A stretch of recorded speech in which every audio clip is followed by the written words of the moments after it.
El representante personal para España del líder opositor y presidente encargado de Venezuela, Juan Guaidó, Antonio Eccarri, solicitará formalmente que se congelen las cuentas del gobierno de Nicolás Maduro en Europa para evitar un nuevo despilfarro y crear un fondo humanitario de ayuda.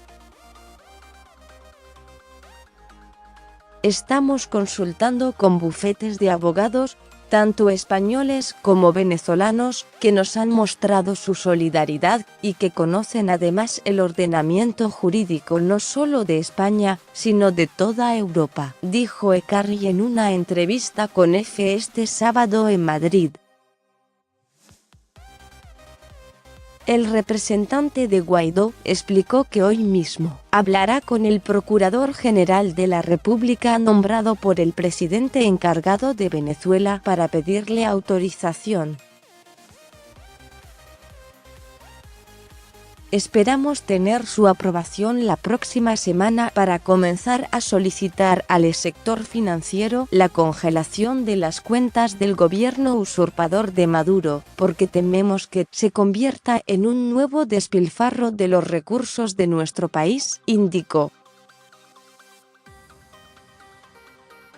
Eccarri subrayó la importancia de que España le haya reconocido oficialmente como representante de Guaidó, porque está integrada en la Unión Europea, y el resto de la comunidad europea ve hacia España, porque es la cabeza de Iberoamérica.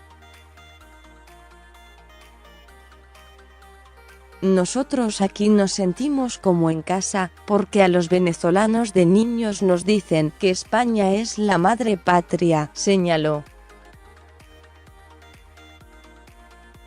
Pero recordó que el agradecimiento a España viene ya desde el año pasado, cuando el Ejecutivo Socialista de Pedro Sánchez dijo que reconocerían al gobierno de Maduro hasta el momento en que intentara autoproclamarse para un nuevo período.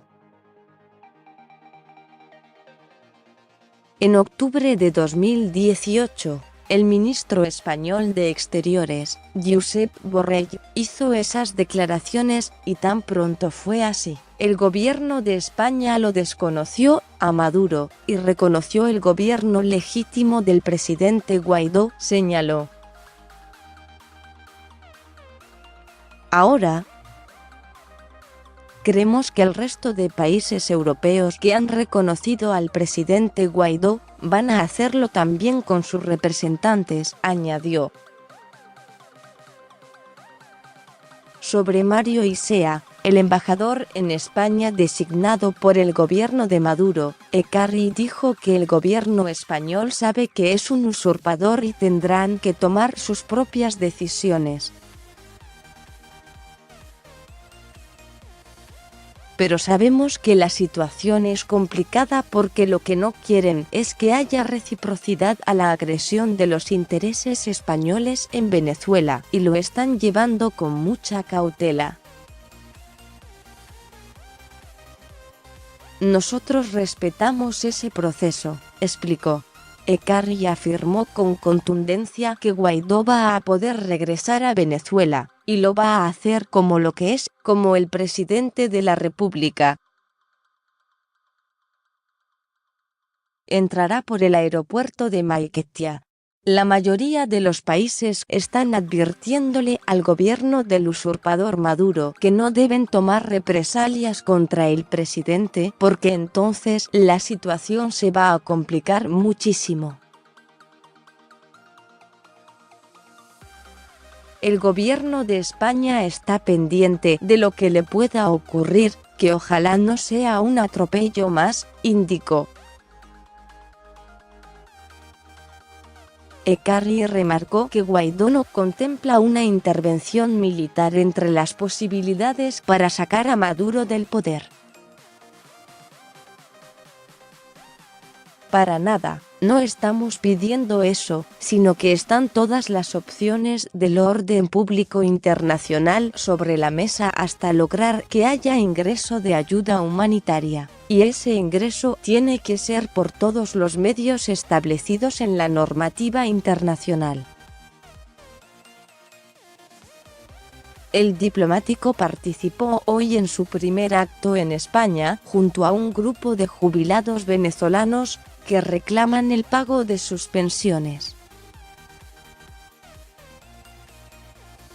Ellos representan a los 9.000 pensionados venezolanos que denuncian que desde diciembre de 2015 el gobierno de Maduro suspendió ese pago, lo que supone que se quedaron sin percibir un total de alrededor de 60.000 euros.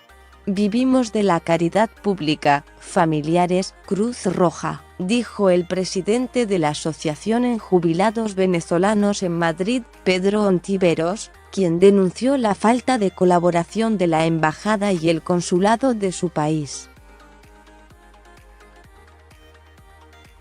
Ontiveros pidió a Ekarri la creación de un fondo humanitario como solución al problema, y que se negocie con el gobierno español para el acceso a beneficios sociales a la espera de que se resuelva la situación en Venezuela. Por Alida Juliani, F. Más sobre este tema, Tabaré Vázquez habló de la crisis en Venezuela. No somos neutrales, porque cuando hubo que optar entre la paz y la guerra, optamos por la paz. Eliot Abrams con Infobae. No negociamos la salida de Maduro con el régimen porque creemos que no son legítimos.